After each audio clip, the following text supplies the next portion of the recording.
네, 강의 다시 이어가겠습니다.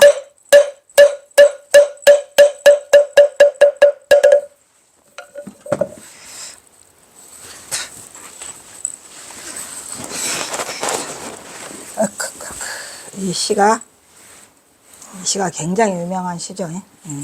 세상 사람들한테 그렇게 많이 알려져 있어도 이 시가 전봉준 맹군 이야기를 담고 있다는 것은 세상은 알지 못했지요. 들어. 김태읍의 인간궁의 평전에 있는 아래 시 역시 경화의 북행을 알리는 신호탄이다. 그렇죠. 전사 경화가 자신의 명성을 높아가는 것을 우려하고 있어. 두려워. 자신의 지식은 낮은데 이름만 높아가고. 근데 사실은 여기 지금 북행을 알리는 신호탄이라고 하는 게 그게 전봉준 때문에 삼수갑산으로 가려고 결정한 것이다라는 뜻이 아니었어요. 이거는 지금 그냥 삼수갑산으로 경호사가 가는 그 이유 중에 이게 있나 보다라고만 했지, 그게 전봉준 때문에 이제 가야 된다는 사실은 모르고 그냥 그래서 경호선사가 명성이 막 높아지는 게 싫으니까 그냥 삼수갑산으로 이끌저끌 보기서 가나 보다라고 생각을 해서 이거를 써놓은 거지, 여기에 북행을 알리는 신호탄 해가지고 전봉준 때문에 어차피 가야 된다는 건 몰랐죠. 경화선사는 자신의 명성이 높아가는 것을 우려하고 있다. 지식은 낮은데 이름만 높아가고 세상은 시시비 위태로우니 경화는 어느 곳이 몸을 숨길 것인지 알지 못해서 이리저리 헤매인다. 고기잡이 어처없나 하려나 술집 등 어디든 왜 장소가 없으려나 다만 이름을 숨기려다가 자신의 이름이 더욱 높아져서 높아지는 것이 새로워질까 두렵다 이 말이에요. 새로 알려질까 겁나는 거죠. 하나문 선사 경화상 행장에서 이 시를 그 당시의 경화의 심정에 대해 되게 시라는 것은 뜻을 말하는 것인데, 시는 뭐라더라, 자기네 가슴 속에 있는 의중을 드러내는 것인데 가히 그 뜻이 뭐냐면 당신의 자취를 감추려는 데 있다는 얘기예요. 왜 경화선사는 자취를 감추려고 할까? 오직 명리를 구하는 세상 사람들은 왜 그런지를 알 수 없다 이런 얘기죠. 그러니까 이 방한함 스님도 이제 이거 북쪽으로 가려고 하는 거라는 것은 눈치는 챘는데 그게 무슨 왜 감추지? 이 시는 분명히 어디를 감추려고 하는 거예요. 왜? 어촌, 주막, 뭐 산촌, 뭐 어디 가면 내가 못 감추겠어? 근데 숨으면 더 들어라니까 라고 하는 걸 보고 감추려고 하는 의도는 있는데, 명리만을 구하는 세상 사람들은 왜? 교사 명리가 막 높아지는데 이름이 더 높아지는데 감춘다고? 그러니까 세상 사람들은 알 수가 없는 거죠. 명리만을 구하는 사람, 세상 사람들로서 봐서는 경화선사의 의중을 전혀 알 수가 없었죠. 이름 높아지면 좋잖아? 라고 내 이름이 높아졌네 라고 하는데 경화선사는 이름이 높아질수록 두려워한다. 이게 뭔 말이나. 이래가지고 이렇게 경화선사가 전봉준 때문에 괴로워하고 있는 내용을 쓰고 있는데도 우리는 일도 눈치채지 못했죠. 놀라운 일이죠. 이건 사실은 놀라운 일이죠. 지금 생각해도 그때 제가 이걸 어떻게 감당해서 이걸 했는지 참 비상한 이 송도 내가 수업 시간에 송독을 글자로 칠판에 써주고 그냥 멋진 이름이라고 이거를 했으니 방정이지. 김태준 선생님이 그거를 어떻게 가슴에 담아놨다가 머릿속에 넣어놨다가 역시 그냥 전봉준 경화선사 그냥 고향마을 찾다가 우동리 찾다가 그냥 자동리가 우동리 찾다가 전봉준이 걸려들었어요. 이게 다 뭐 하늘의 뜻이 아니겠습니까? 라고 말하고 있다. 그러니까 이 방한함 스님도 궁금하긴 했겠죠. 아니 명리가 드러났는데 왜 명리만을 구하는 세상 사람들하고는 반대로 두렵다고 하시나 라고 뜻을 알 수가 없다라고 하고, 이 시에서 경화는 처음으로 온둔하고자 하는 의도를 내비치죠. 나 가야 되겠다. 사실 그것은 일시적인 감상이 아니고 옛날부터 이거를 생각해 왔던 거예요. 근데 몰랐죠. 그래서 우리는 이것은 일시적인 감상이 아니라 경화가 상당히 오랜 기간 심사숙고했을 것으로 나온다 말이야. 심사숙고 한번 깊이 생각하고 또 생각하고 해서 고민을 많이 하셨죠. 여러 가지 여건들이 최악으로 몰리니까 경화선사는 삼수갑산으로 가실 수밖에 없었더라 이런 얘기요. 경화선사는 세간에 자신에 대한 회찬이나 세속적인 시비와 단절하고 아는 사람이 없는 오지로 영영 가서 종적을 감추고자 하는 마음을 이렇게 생각을 했다 이 말이야. 우리들이 왜? 근데 사실은 경허선사는 뭐 세속에서 말하는 해천이나 시비에 조금 더 요지부동이었죠. 그런데 우리는 그거를 모르고 경허선사가 아예 이런 소리 다 듣기 싫어. 그냥 삼수갑산 갈래. 라고 한 줄 알았다 그랬죠. 또 뭐 그 전에 오는 말에 써 있잖아요. 이복의 망공. 내가 말이지 이 꼴 저 꼴 보기 싫어서 그냥 삼수갑산으로 간다네. 라고 그 말은 또 누가 써놨는지. 아이? 그것 때문에 더 우리는 이 꼴 저 꼴 보기 싫어서라는 쪽으로 경허선사의 의중을 그쪽으로 초점을 맞출 수밖에 없었던 거예요. 왜? 누군가가 그걸 남기니까. 근데 이 세상에다가 우리가 이 글을 남기는 건 굉장히 위험한 일이에요. 물론 저를 포함해서 저도 이 글을 남기는 거에 굉장히 많은 위험성을 내포하고 조심조심 하고 있는데 이 중요하죠. 글로써 남긴다는 건 중요해요. 김태흡 스님처럼 이상한 거 써놔가지고 그냥 경허선사를 갖다가 그냥 쓰레기로 만들어 놓는다거나 이런 거 굉장히 윤창화. 그러니까 조심해서 글을 써야 한다는 거죠. 거기에 써 있잖아요. 이바방공. 내가 이 꼴 저 꼴 보기 싫어서 삼수갑산으로 간다네. 이 꼴 저 꼴 보기 싫어서가 이거지 뭐야. 사람들이 자꾸 폄훼하고 마종이니 악마니하고 해찬하고 하니까 싫다 이런 얘기인데 우리도 그래서 그렇게 썼잖아요. 이 일을 계기로 더욱 굳히는 결과가 이후 경허는 서서히 자신의 족적을 거두고 의도한 대로 착착 실행에 옮겨 머지않아 종래는 종적을 감추고 사라지고 말았더라 라는 이야기예요.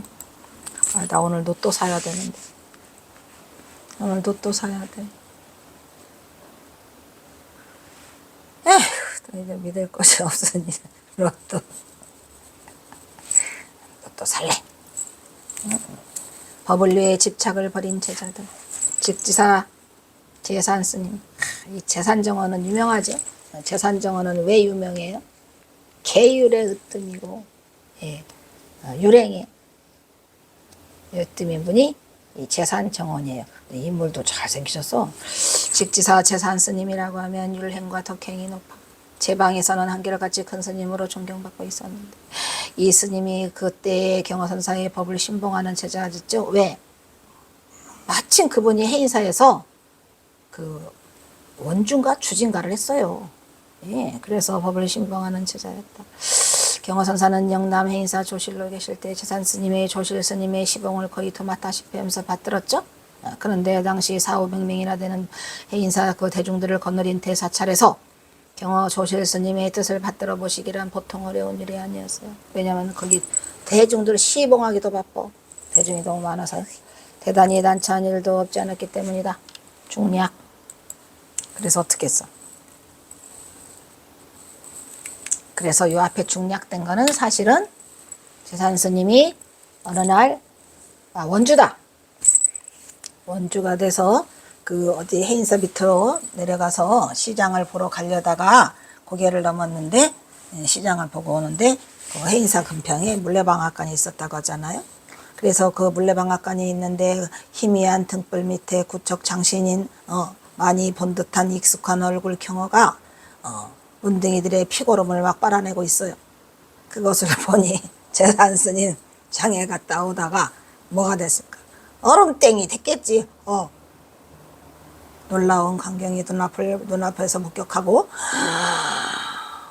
오마이 갓 그래가지고 경허선사가 피부병을 앓는다는 것을 알고 그 문둥이야 자고 난 이후의 얘기죠. 그러니까 경허선사가 문둥이랑 잠을 잘 수밖에 없었던 거는 그 해인사 아랫마을에 문둥이촌이 있었는데 어느 날 경허선사가 그 산길을 내려가시다가 눈 속에 파묻힌 문둥이를 발견한 거예요. 그래서 그 문둥이를 업고 오셨죠. 그래가지고 경허스님 방 그 퇴설당에다 갖다 앉혀놓고 피고름을 빨아내면서 밥도 같이 먹고 목욕도 시켜주고 입혀주고 그러다 보니까 소문이 나가지고 된 거고 이제 그래서 그거를 이제 얘기만 듣다가 피부병이 옮았다는데 사실 피부병은 해인사에서 옮은 게 아니고 어디서 올랐다죠? 천장암에서 올랐다니까. 천장암도 그 골짜기에 그 문둥이촌 옛날에는 문둥이촌이 많았어요. 저도 문둥이 많이 봤는데 뭐 이렇게 새갈코리 해가지고 손이 없으면 이렇게 갈코리를 이렇게 해서 밥 달라고 이렇게 갈고리를 들이밀어 줘야 돼. 안 주면. 그래서 그것을 직접 재산스님이 눈으로 목격을 하시고 그 뒤서부터는 경허선사의 피부병을 치료해 주기 위해서 밤마다 그 뭐지? 개소주? 무엇이었잖아요. 닭똥집에 개소주를 해갖고 그 술을 갖다가 바치시는 그러한 행동을 했는데 그거를 하다가 누구한테 들켜요. 남전당 한규한테 들키죠. 남전당 한규와 재산정원은 친했는데 도반이었는데 아니 그렇게 개행에 밝고 그 개를 존중하고 그거를 지키는 재산 자네가 어떻게 경호선사한테 날이면 날마다 그 닭고기를 갖다가 삶아서 갖다 바치냐라고 하니까 자네도 한번 들어보면 마음이 달라져. 한번 해봐? 이래가지고 이제 처음에는 이제 그 계행을 중요시하던 재산이가 변하니까 남전당 한규가 화를 냈다가 경호스님 법문 한번 들으니까 뿅 갔어. 뿅 갔지요. 뭐. 아 그래요? 나도 할래. 이래가지고 이제 남전당 한규가 그 다음에 이제 주지가 돼가지고 경호스님을 막 그냥 엄청 모시죠. 나중에는 막 그냥 경호선사를 삼수갑상까지 끝까지 모시는 그분이 남전당 한규예요. 얼마나 이 경호선사로 인해서 그 마음의 감화를 잊고 그걸 느꼈으면 남전당 한규가 최고예요. 남전당 한규가 그래도 경호선사는 남전당 한규가 좀 만만했었나 봐요.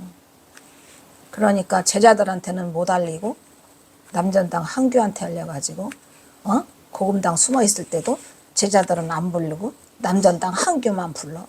삼수갑산으로 가서도 제자들은 안 부르고 남전당 한규만 불러. 남전당 한규한테 서간까지 보내잖아요. 자네가 같이 와주면 이 그 토지신이 허락한 이 땅 물도 없고 꽃도 없고 아무것도 없는 이 궁산에 자네가 오면 좋겠다 라고 해서 서간을 보내가지고 남전당 한규가 3번을 오시잖아요. 그러니까 이 남전당 한규와의 인연도 내내 해인사에서 이루어진 일이죠. 그것이 아까 그 중략된 게 그거고 이번에는 해인사에서 어느 날 왕궁 올머니 비롯하여 재산정원, 남전스님 이 세 도반이 자리를 함께 했어요. 경허스님의 법을 신뢰하는 정도로 경허스님의 법을 내가 얼마나 믿고 있냐라고 대회를 열었죠. 내기 대회를 열었는데 정도를 각각 말할 기회가 있었다. 재산스님이 말하기를 나는 누가 뭐라고 경허선사를 욕해도 나는 경허 조심스님께 나는 계속 곡차 갖다 바칠 거야. 닭고기도 매일 삶아 바칠 거야. 라고 하다. 남전 스님이 그것을 듣고 언제는 막 뭐라고 해놓고 나는 그 말을 받아가지고 나는 경허 큰 스님을 위해서라면 닭이 아니라 소라도 때려잡을 거야. 큰 스님한테 드릴 거야. 라고 조금도 그릴 게 없소이다. 라고 대꾸했더니 이번에는 옆에 있던 만공 스님이 한술 더 떠? 더 떠. 나는 경허 큰 스님을 위해서라면 뭐래요? 전쟁이 나서 먹을 게 없어. 닭고기도 없고 소고기도 없어. 그러면 내 허벅지 살을 피해다가 줄 거야. 전쟁이 나서 깊은 산중에서 보시고 살다가 양식도 떨어져 공양을 올릴 것이었겠다. 나는 나의 허벅지 살점을 점점 이어려가지고 스님 평생의 생명을 유지하게끔 해서 세상에 나가서 중생을 제도하시게끔 드릴 자신이죠. 이 만공 최고야, 이 만공. 만공 스님은 경허선사를 가장 가까이서 봤기 때문에 이 경허선사를 아주 신처럼 모시는 거죠. 생볼. 그러니까 이 경허선사를 생명을 유지하게끔 하는 이유는 뭐더라? 핵심이 있잖아요. 그게 중생제도. 그만큼 경허선사도 이 중생제도를 위해서 무지하게 했다는 것을 아는 만공스님이 알았던 것 같아요.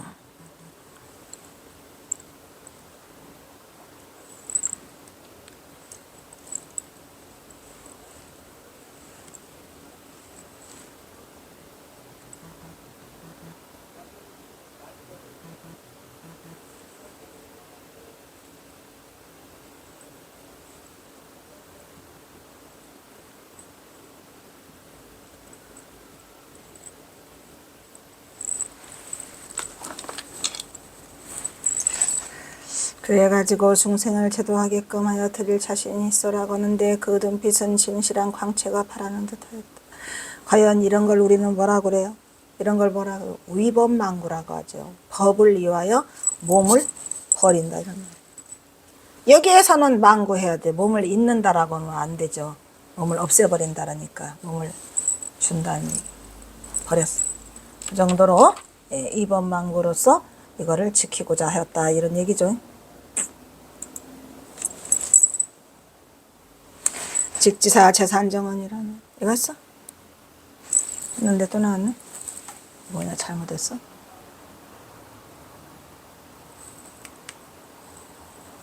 이것도 뭐냐, 이거 거꾸로 내가 가냐? 왕공이 바라기를. 이거는 송광사 불사저만. 이것도 마찬가지. 이번에는 송광사.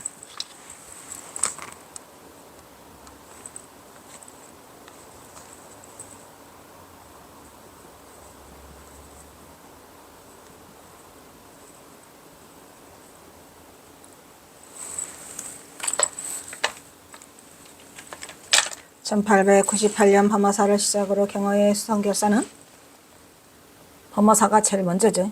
그 다음에 1904년 그가 북행을 감항하기 전까지 계속되는데, 전국 4차례 선방을 돌아다니면서 조선시대의 맥이 끊겼던 한국 송불기를 다시 일으킨 경어가 송광사에 나타난 것은 1900년. 언제? 1월 하순. 차안당에. 그죠? 차안당에서 뭐 써줘요? 1900년 1월 하순에? 취은화상 행장. 에이, 그때 경어선사가 나타나가지고 그 동한 거 결제해주고 떠나려고 하는데 눈이 너무 많이 왔어.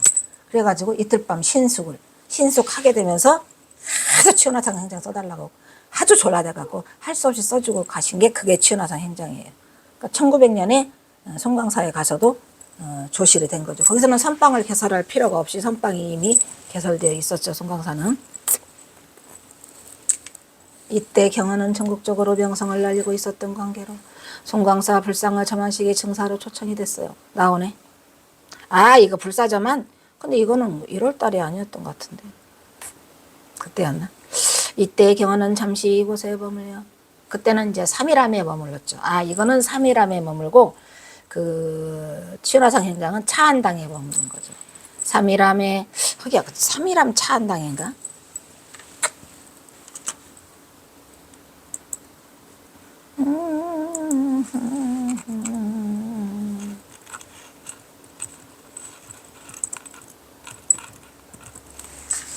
삼일암.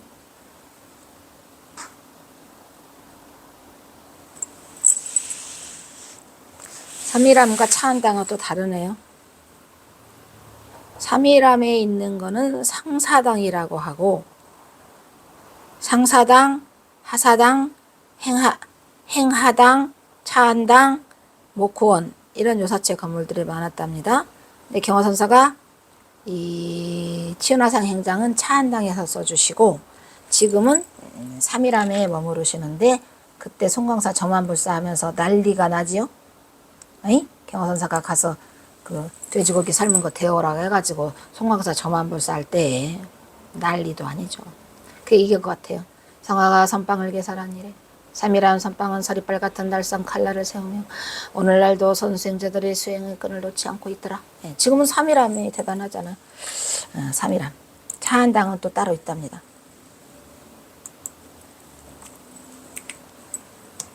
대중 선방인 삼일암에서 답자들을 지도했던 선사들은 늘 이렇게 말했다. 그러니까 삼일암도 선방으로서 그냥 빵빵한 곳이에요. 선기가 드날리는 곳. 중에 대근기는 참선이요. 나오죠?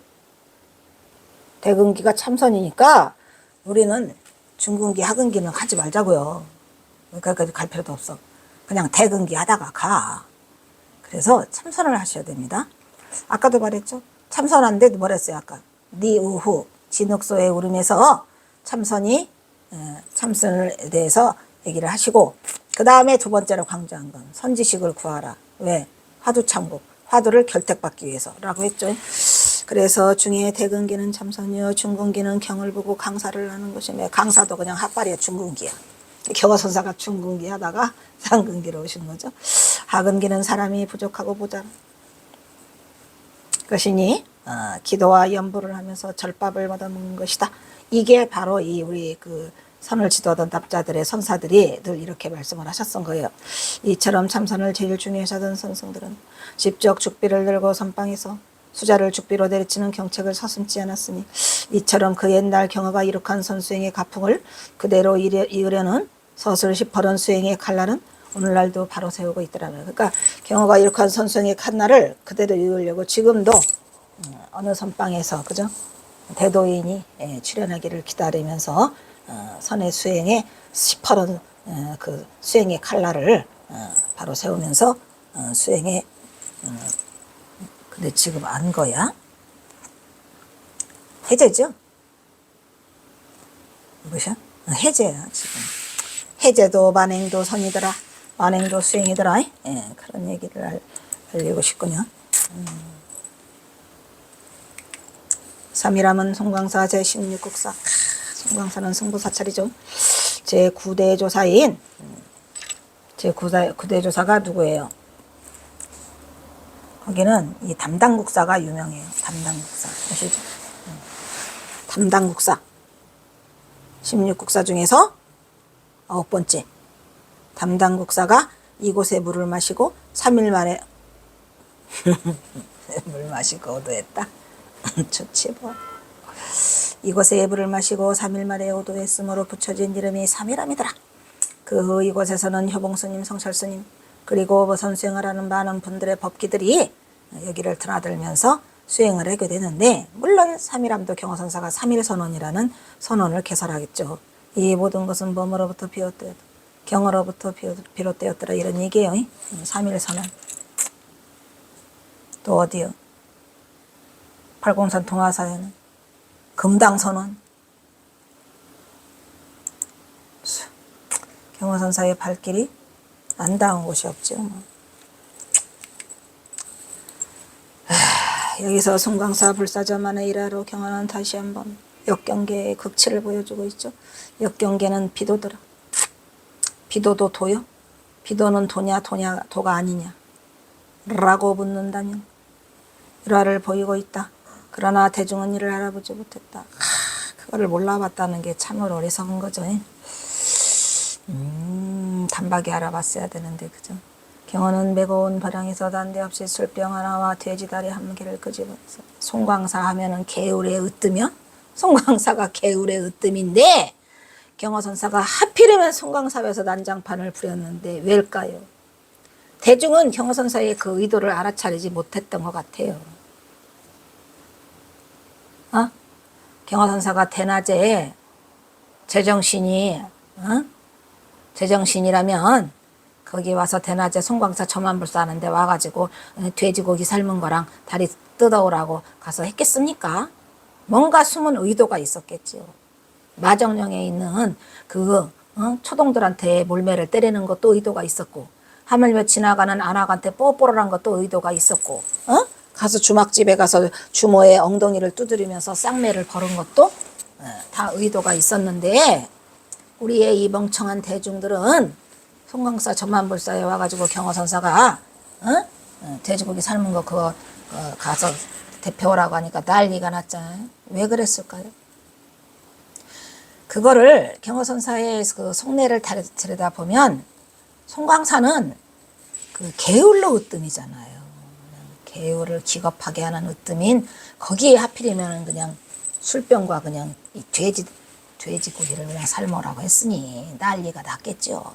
그런데 어떻게 보면은 이게 이 아이러니라고 경허선사를 가장 생불로 만든 게 송광사 점안불사죠.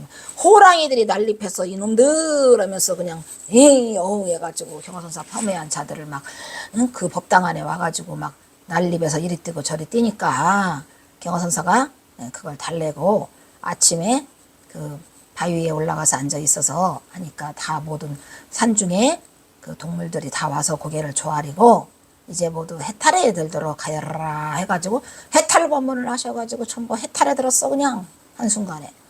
그러한 일들이 경허선사를 생불로 만들게 되는 그러한 결과를 결국은 가져오게 되죠. 그래서 그런 걸 우리는 뭐라 그래요? 역행의 비도라고 그래요. 우리가 대중에게 중생을 교화하긴 반편은 뭐가 있어요? 순행에 있고 순행과 역행이 있죠. 순행과 역행이 있어요. 그래서 역행은 비도라고 하죠. 그래서 그걸 말하고 있는 거고, 그래서 경허는 메고 온 바랑에서 난데없이 술병 하나와 돼지다리 한 개를 끄집어냈어. 이 돼지다리를 얼른 삶아오고 이 술 데워오라고. 오 마이 갓. 술과 돼지고기가 그냥 송광사 법당에서 그냥 이 광채를 들여대면서 발광을 해요. 방광했죠.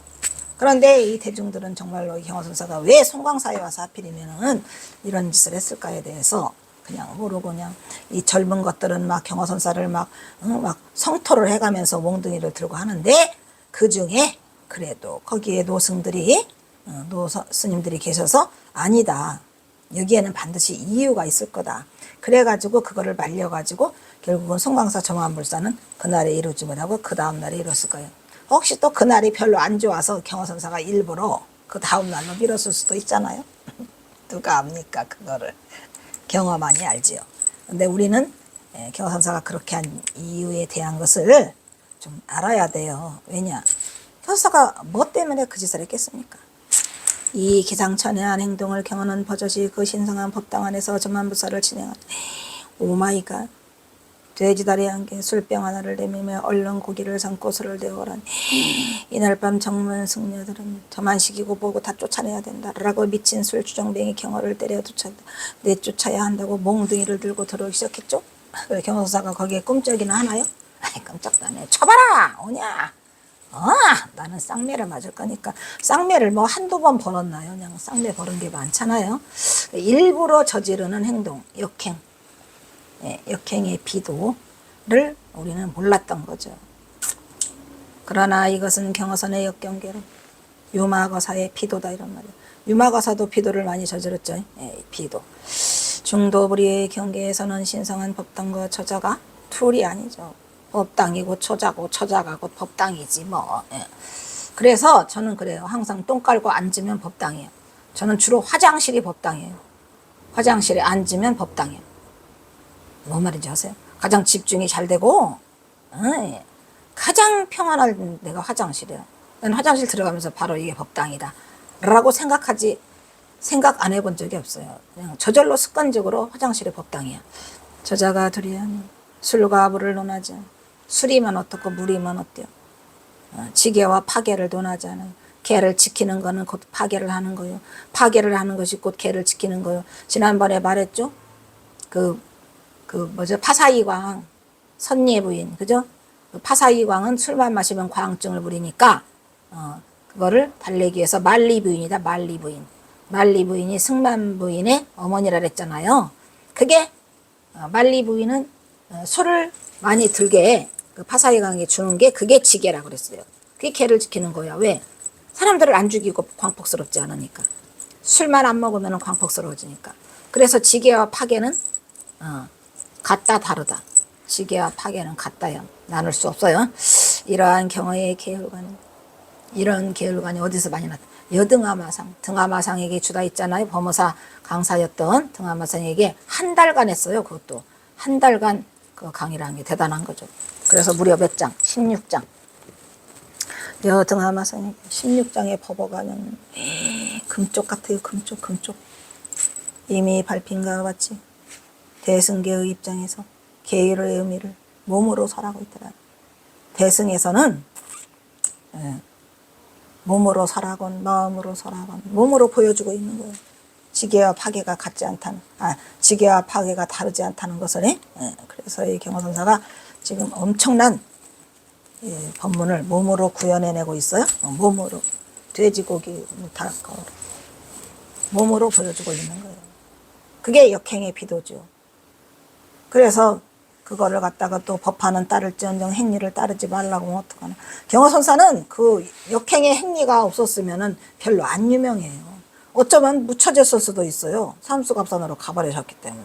근데 엄청난 이 역행의 비도를 남겨놓으셨는데 그게 바로 우리를 갸우뚱하게 만드는 거죠. 놀라움. 이게 뭐지? 이거 역행보살. 순행보살과 역행보살이 있죠. 경화선사는 굳이 역행을 택하셨어요. 왜? 당신이 전봉준 때문에 마음도 불편한데 거기 써 있잖아요. 그 서간문에 내가 굴복해야 되는데 세상의 이치에 따라 굴복해야 돼. 이 몸이 말을 굴복하지 않는다 이 말이야. 몸이 말을 안 들어. 뭐냐? 반항이죠. 반항. 세상에 대한 반항. 그거를 역경계를 드러내면서 해서 몸이 굴복하지 않아서 이렇게 했단 말이야. 이 진내를 써 있잖아요. 당신이 스스로 글로 써놓고 내가 삼수갑산 간다고 쓰시잖아요. 이러한 대단한 그 분이 우리 곁에 다녀가셨고 지금도 계시고 경어는 선지식으로 그 중에서도 밖으로 계율을 잘 지키는 이계와 사계가 있어요. 이계는 이치로만 계율을 지키면 되고 사계는 경계에 부딪혀서 계율을 지키는데 경어선사는 뭐 경계에 부딪혀서 하나도 안 지켰어. 사계보다는 마음으로 거리낌 없는 이계를 중시하여 이렇게 무슨 말인지 알겠죠? 이계와 사계가 있어요. 이것도 다 경어선사가 여등하마에서 등하마상에게 다 법문을 하시는 거예요. 특히 이계 중에서 경어는 또 무작위계가 있어요. 무작위계, 자기계 두 개가 있어요. 자기계는 스스로 만들어서 짓는 개고 무작위계는 생각 없이 그냥 내가 마음대로 하는 거야. 내가 마음대로 거리낌 없이 방광. 경선사가 말하잖아요. 내가 방광하고 돌아다녔다. 수염방광 지내다가 인연중생 제도하면 응? 보불은 더 그 아닌가. 어디에 써있죠? 응? 참선국에 써있잖아요. 그 깨달았다고 해가지고 내가 중생들을 제도해야 돼. 탈락. 수염방광 지내는 방광을 해요. 방광. 내가 하고 싶은 대로 꺼리낌 없이 지나다가 인연중생을 내가 제도하면 그게 보불은덕 아니냐 이런 말이에요. 부처님의 은혜를 갚는 게 아니냐. 수염방광 지내다가 인연중생 제도하면서 보불은덕이 아닌가 이렇게 해가지고 그렇게 써놓는 분한테 뭔 말을 걸어. 시비를 왜 걸어. 그러나 다음날 이른 아침에 경어는 주장자를 들고 법당 밖에 있는 냇가에 가서 널따란 바위 위에 올라가 앉은 다음 자선삼매에 들었어요. 오랜 시간이 흘러도 돌로 빚은 석불처럼 돌과 하나가 돼서 석불이 돼서 움직여 안 움직여? 안 움직여. 그러니까 그 바위에서 꼼짝지하지 않는 삼매에 들었어요. 무념삼매에 들었어? 그게 무념삼매라고 하는 거예요. 바위와 내가 석불처럼 하나가 된 무념삼매에 들었으니 이 무념삼매에 들어서 움직여요 안 움직여요? 그러니까 그냥 산중에 있는 이 호랑이와 동물들이 모두 다 모여서 고개를 조아리고 있어? 이것은 경어의 무심법문, 무상법문이죠. 더 이상 위가 없는 법문. 무상법문이 이류들을 향해서, 이류들이 누구예요? 깨닫지 못한 자들을 향하고 있는 또 다른 경지를 보여주고 있는 것으로 경어의 주위에는 어느새인가 숲으로부터 대여섯 마리의 호랑이들이 떼지어 나타나 어슬렁거리고 경어가 앉아있는 바위 옆에 앉아가지고 다가가서 호랑이들은 경어를 호위하고 있어요. 원래 호법 신장은 호랑이에요. 산신령이 수행자를 보호하는 게 호법 신장으로서 호랑이가 나타나고 호랑이가 지금 경어선사를 보호하기 위해서 경어가 앉은 바위까지 올라가 무심삼매, 무념삼매, 무상삼매 다들 들어든 경어를 우러러보고 있었더라 이런 얘기예요. 이게 바로 뭐더라? 이류중행이죠. 이거 마지막인가? 마지막 강의 아니지? 그러면 조금 더요. 이러한 신이함은 경어의 경지가 이미 악의 습기가 다했어. 물론 악의 습기가 좀이라도 남아있으면 그 동물들이 안 와요. 조복하지 않아요. 그래서 그 악의 습기가 다 끊어진 사람이 또 있었죠. 경어의 제자 중에 수월 스님. 그래서 그 만주에 사나운 개들이 수월 스님 밑으로 이렇게 와서 조복하고 했다. 그 얘기 들리죠? 이미 악의 습기가 닿으면 물론 선악을 다 여여버린 중도부리의 경지에 일어났다는 것을 망상과 번뇌가 없는 이리들이 먼저 알고서 그들의 해탈을 염원해서 해탈하게 해주세요라고 와가지고 경어의 법력에 들고자 했던 것이다. 그래서 경어선사가 나중에 뭐래요? 이제는 모두 해탈에 들도록 하여라. 이렇게 해서 그 번뇌가 없는 그들에게 해탈에 들도록 해주죠. 이윽고 앞선 한 마리 호랑이가 엎드려 절을 하는 것처럼 무릎을 꿇자 나머지 호랑이들도 모두 무릎을 꿇었더라. 마치 무언의 법문이라도 듣는 것처럼 그들은 역시 삼매를 발언하였다. 한참 만에 눈을 뜬 경어는 호랑이들에게 다음과 같이 소리쳐 말했다. 이제 다들 물러가서 해탈의 문에 들도록 하여라 라고 했다고 하죠. 다들인데 다돌이라고 써놨네. 다들 그 해야 증사단으로 올라가셔가지고 다시 시작. 저만불상 어제 밀었던 천만불사. 예, 그래서 증사단으로 올라가 무상의 묘법을 설했더라 이런 말이야. 여기 다들 무상의 묘법을 무상법론을 설했다는 얘기죠. 묘법을 설했더라. 이 뒤에 또 나와?